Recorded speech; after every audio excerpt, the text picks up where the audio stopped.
Oi pessoal, aqui é a Letícia Shin, do Terapia no Japão. Eu sou uma psicóloga brasileira morando no Japão e hoje nós vamos conversar sobre as escolhas amorosas dos homens. Vocês já repararam que algumas histórias parecem que se repetem? Né? Por que será que eu repito sempre este perfil de mulher, né, que me atrai? Por que será que eu sempre estou preso na mesma história? Parece que eu estou repetindo, né? Parece que é só aquele perfil que me atrai. O Freud falou sobre isso, dessas repetições, né? Em 1910, num texto chamado Um Tipo Especial de Escolha de Objeto Feita pelos Homens. E a gente vai refletir sobre essas escolhas amorosas, porque nada é ao acaso, né? Nada é do nada. Para a psicanálise tem razões, né, inconscientes, forças inconscientes que te movem para uma direção. Só que é importante a gente lembrar que essas características que nós vamos refletir hoje, né, sobre vários tipos de escolha amorosa feita pelos homens, não significa que a relação seja somente, né, aquilo, né, que seja reduzido a isso, né, não se resume a isso, a relação ao ciúme, a disputa com o outro, né, a rivalidade ou uma mulher que eu tenho que salvar, não é que seja só isso o relacionamento. A gente tem que pensar que essa é uma pré-condição para que aconteça o laço, o vínculo, o apaixonamento, de fato, né? Para eu me apaixonar, me entregar, para eu desejar essa mulher, para eu querer estar com ela, precisa ter estas características para que ela me atraia, para que eu sinta que eu realmente quero seguir nesta direção, né? Que eu vá sem nem perceber por que eu fui e me entreguei a isso, é porque tem esta pré-condição, né? Isso não quer dizer que a relação vai ser baseada só nisso. É que é como se fosse um terreno e que foi construído a relação, ela se desenvolveu neste terreno, nesta base, né, que a gente constrói o relacionamento. E existem vários tipos de base para construir o relacionamento. É isso que o Freud está falando nesse texto. E o primeiro tipo, né, primeiro tipo de escolha amorosa, a primeira base de uma relação, que a gente pode dizer assim, de um homem, é aquela que precisa ter um outro homem para que ele rivalize. Então, eu preciso de um rival, né? Eu preciso de um outro homem na jogada. Quer dizer, é uma mulher que não está disponível. Precisa existir uma terceira pessoa prejudicada nesta relação, né? Este é o primeiro tipo de escolha amorosa. Então, quer dizer, uma mulher casada, ou que tem namorado, ou um amigo muito próximo, ou ela é noiva, mas ela não é disponível, né? Ela tem um compromisso com alguém. Essa é a mulher que eu vou desejar, que eu vou querer, porque eu tenho que disputar, né? Eu tenho que rivalizar com alguém. Ou seja, uma mulher que já tem um compromisso com um objeto de amor, né? Ela já tem. Então quer dizer que eu vou ter que lutar pelo meu espaço, eu vou ter que acontecer, né? Ela vai ter que olhar para mim, de alguma forma eu vou vencer este outro, né? É uma questão edipiana, porque eu tenho que vencer o outro homem. Quando o homem se vê nessa rivalidade com outro homem, é vencer o pai, que é algo que acontece lá atrás, na infância, no complexo de Édipo, naquela fase que tem, né, eu quero o amor da mãe e eu tenho que excluir o pai, vencer o pai, mas que depois não acontece de fato, porque o pai vence, vem a castração, coloca a lei, as regras, né, a mãe não é só sua, você tem limites, mas às vezes fica internalizado isso, de que eu vou vencer este outro.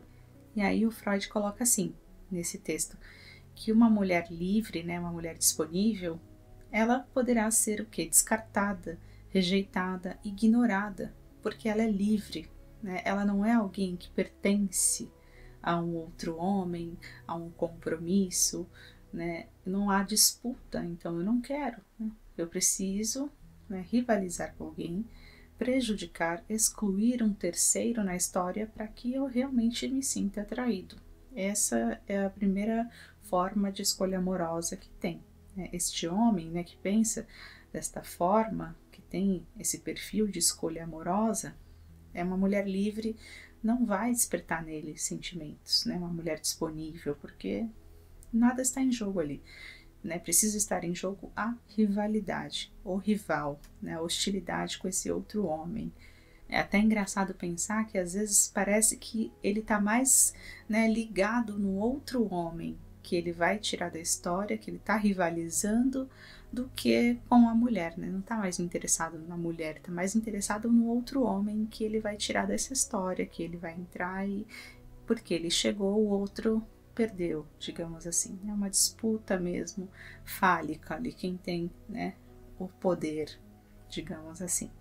E o segundo tipo de escolha amorosa feita por um homem, segundo Freud, é aquela em que uma mulher, né, que o deixe inseguro, uma mulher que é pouco confiável, uma mulher que tem uma péssima reputação, né, que a sogra não gosta, digamos assim, né, que usa decote, que se expõe, que é uma mulher fatal, uma mulher que tem todos aqueles olhares de todos os homens em cima dela, é uma mulher que ele tem medo de ser traído, né? Porque o que está em jogo nesse tipo de escolha amorosa é o ciúme. Então, essa mulher que me deixa esta dúvida a respeito da sua integridade, da sua fidelidade, aquela mulher que me deixa desconfiado é a mulher que me atrai nesse tipo de escolha, né? O segundo tipo de escolha amorosa é a mulher pouco confiável. O ápice da paixão chega para este homem quando ele sente ciúme. Então, se não desperta esse ciúme, essa insegurança, então ele não vai se apaixonar, ele não vai se entregar, não tem graça para ele. É uma mulher certinha, toda recatada e que nenhum homem olha e que não desperta desejos assim para todo mundo, que não conhece muitos homens, uma mulher que não tem amigos homens, então não desperta essa insegurança nele, né? Totalmente disponível o tempo inteiro em cima dele, não vai gostar. Agora, quando é uma mulher que ele sente que pode perder a qualquer momento, né, que será que eu confio, será que eu acredito no que ela me diz, né? E aí nasce esse motor da relação, a base dessa relação que é o ciúme. Então, se ele sente ciúme, se ele sente insegurança, é ali que ele vai ficar. Esse é um segundo tipo de escolha de objeto. Mas a questão nesse tipo de escolha amorosa não é ter ciúme de quem já faz parte da vida dessa mulher, né, desta amada. Na verdade, ele tem ciúme de quem chega diferente, quem é novo na história, no discurso dela. Então, conhecer um colega novo na faculdade, ou no trabalho, ou na academia, digamos assim, apareceu um novo personal, uma pessoa nova começou hoje lá na sala, aí já é motivo para ter, né, aqueles delírios que chegou um cara que vai levar, que vai conquistar e que vai tirá-la de mim. Então, né, a base, o principal desse tipo de escolha amorosa é o ciúme, que a mulher que é extremamente sedutora e pouco confiável, né, que me deixa inseguro, é a mulher que me seduz, que me atrai e que eu vou me apaixonar. O terceiro tipo de escolha amorosa feita pelos homens, segundo Freud, é aquela que ele menciona aqui no livro como amor normal, porque é o mais comum, né? É aquela em que o homem escolhe uma mulher de alto valor, né? Uma mulher virtuosa, uma mulher que tem integridade sexual, ela é o oposto daquela que a gente falou agorinha.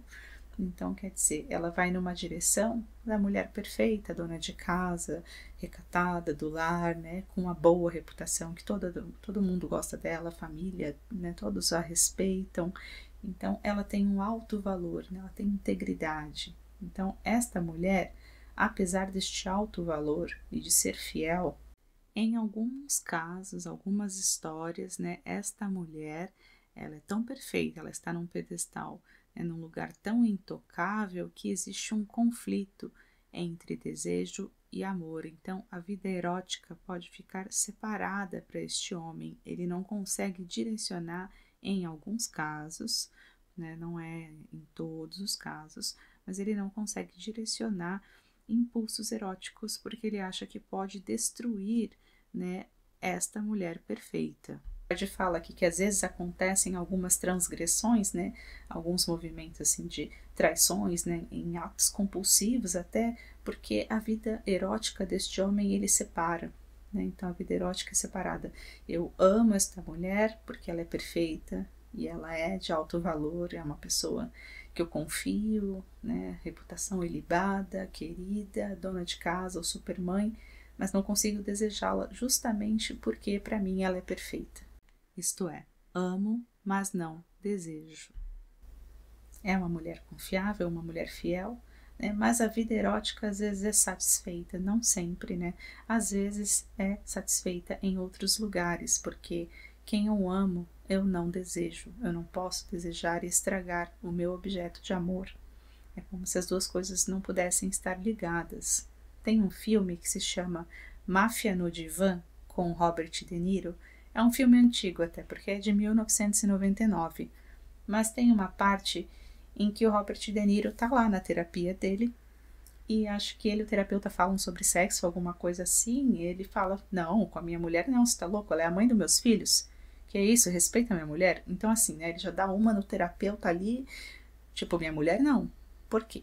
A mulher dele é esta mulher de alto valor, né? Ela é o quê? Intocável, ela é perfeita. Então, ele pode se realizar sexualmente, eroticamente com outras mulheres, outras pessoas, enfim, mas com a esposa não, porque a esposa está num patamar muito alto, né, deste alto valor, e eu não vou desvalorizar minha mulher levando esses impulsos, né, que são muito chulos para chegar perto dela. E aí podem aparecer, né, isso não é regra, né, isso não é uma coisa que, então é assim, se é de alto valor, então o homem trai. Não, não é assim, não vamos levar as coisas ao pé da letra. É que às vezes podem acontecer esses tipos de fenômenos, né, da pessoa separar a vida sexual da vida amorosa porque não consegue ter o objeto de amor, né, como se fosse uma coisa celestial, até divino, perfeita, com um objeto, né, de erotismo, de desejo. É como se não se comunicasse. Né? Existem alguns casais que passam por essa situação. E aí vai conversar, vai fazer terapia de casal e vai voltar a desenvolver um desejo um pelo outro. O quarto tipo de escolha de objeto amoroso de um homem é aquela em que ele precisa ser o herói.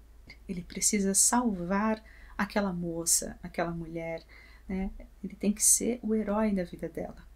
Precisa tirá-la da desgraça, de uma vida triste, de uma vida às vezes com necessidades, né, financeiras. A pessoa tem ali uma posição social inferior a dele, ele está ali num patamar maior, né, mais alto. Então, se ele é um rapaz que tem dinheiro, um homem que tem poder, dinheiro, condições, ele vai utilizar dessas condições para salvar esta dama, esta mulher que ele se apaixonou justamente porque ela era uma coitadinha e precisava dele. A base desta relação é esse precisar dele, né? Ela precisa de mim. Se eu não estivesse na vida dela, se ela não me conhecesse, ela teria uma vida miserável, né? Um destino lamentável, a vida dela seria uma desgraça, né? Porque o pai abandonou, ou porque não tem família, ou ela cresceu em um orfanato, ou porque ela tem uns filhos e o cara foi embora, o pai das crianças, ela está numa situação horrível, então ela precisa de mim. É um homem que precisa ser o herói da história desta mulher. E não necessariamente que seja sempre nessa situação de dinheiro, né, financeira. Às vezes a história acontece, ele a salva de uma maneira intelectual, podemos dizer assim. Às vezes, graças a ele, ela começou a estudar, ela aprendeu um idioma, ela ampliou a visão de mundo, pôde ter mais acesso à cultura, aprendeu alguma coisa que mudou a vida dela, que transformou. Ele ensinou algo, ele transformou a vida dela. Graças a ele, ela conseguiu fazer algo ali, né, na vida que transformou o caminho. Então ele pôde ter sido o herói, alguém que ela precisava e precisa, às vezes, continua precisando, né? Mas essa é a base, né? Ele ser o herói e ele salvar essa moça de história triste. Se for uma moça que não tem nenhum drama, que não tem nenhuma desgraça, né, que não tem nada assim que ele vai fazer de diferença para ajudar, se ele não pode ajudar, então ele não vai se envolver, se apaixonar, se entregar, não vai chamar atenção, não vai se atrair por uma pessoa que tem uma vida, digamos, em equilíbrio, tudo tranquilo, não precisa dele para nada, né? Se não precisa de mim, então eu não quero, né? Eu quero uma mulher que realmente ela precisa de mim. Esse é o quarto tipo, que é a que o homem tem que ser o herói, porque ele precisa salvar. E é importante a gente pensar que todo tipo de escolha, né, de objeto amoroso, né, escolhas amorosas, elas têm forças inconscientes, essas escolhas. essas forças psíquicas inconscientes, elas nos movem numa direção. Freud até menciona uma parte aqui no livro, na página 70, que tem às vezes homens mais jovens que se interessam por mulheres mais velhas, né, mulheres maduras, porque ficou ali numa fixação infantil de sentimentos de ternura pela mãe, por exemplo. Então ele vai sentir atração por mulheres mais velhas, né, por mulheres maduras, ensinam algo para ele que dá essa sensação de colo, de segurança, de acolhimento e de que não tem joguinho, porque a mulher mais velha é decidida, ela sabe o que quer, e ao mesmo tempo ela também manda em mim, digamos assim. Pode ter uma situação dessa, de se sentir mais menino, então se envolve e se interessa por uma mulher que ele fique nessa posição de garoto, né, de menino, de que está aprendendo, que ela ensina e que ela que dá o contorno ali que ele precisa. Se fosse o quinto tipo de escolha amorosa, poderíamos dizer que as características maternas, né, são as pré-condições, né, quer dizer que a mulher maternal e mulher mais velha, mulher madura, seria o ponto principal para que houvesse um interesse ali. Essas forças, né, inconscientes, né, elas fazem o que? Elas moldam o nosso comportamento, a nossa forma de amar, de ser amado, né, como que a gente se comporta no amor, as nossas relações, né, o afeto, como que se deu em nossas vidas. Então, essas razões inconscientes, elas movem as nossas escolhas amorosas. Então, recapitulando, a primeira escolha amorosa de um homem é a rivalidade. Precisa ter uma rivalidade, precisa ter um terceiro excluído, um terceiro prejudicado. Se eu não tenho um rival, né, se a mulher não será o meu troféu, né, olha, eu consegui, né, a prova de que eu venci a disputa, então eu não quero, né. Ou eu consigo provar que eu tirei de alguém e que o outro saiu perdendo, então eu não quero. Este é o primeiro tipo de escolha. O segundo, a mulher que eu não confio, né? A mulher questionável, a mulher mal falada, de péssima reputação, que a sogra não gosta, que ninguém, né, falaria para ele casar, olha, não casa, mas é essa que eu quero, porque ela me deixa inseguro, com ciúme, mas é isso que me deixa ligado a ela. A terceira escolha é a mulher santa, a mulher pura, né? A mulher de alto valor, que ninguém chega aos pés dela. Né? E o quarto tipo de escolha amorosa seria a mulher que tem que ser salva, né? A mulher mais pobre, de classe social inferior ou inferior intelectualmente, e graças a mim, agora ela chegou em outro patamar, né? Prova também que eu venci de alguma forma, que eu pude salvá-la ou que eu posso salvá-la, né? Se eu posso ser o herói, então ela me interessa. Freud fala muito sobre o amor, né? E que para a gente ser feliz, a gente precisa amar e trabalhar, quer dizer, como a gente se relaciona, como a gente é amado, como a gente ama, e também trabalhar na questão da produtividade, utilidade, se a gente consegue construir algo, fazer algo, né, além de amar, né, a gente está aqui no mundo e o que mais a gente consegue fazer. Então, para ser feliz, se a gente fosse pensar assim, o Freud fala isso, de amar e trabalhar. É importante a gente lembrar que essas são formas de amar, né, são formas de amores, e não que seja visto como algo negativo, pejorativo. Existem perfis, formas de escolhas amorosas e muitas vezes traz um grande sofrimento para algumas pessoas, porque elas não conseguem sair desse tipo de escolha, porque é assim que elas aprenderam a amar.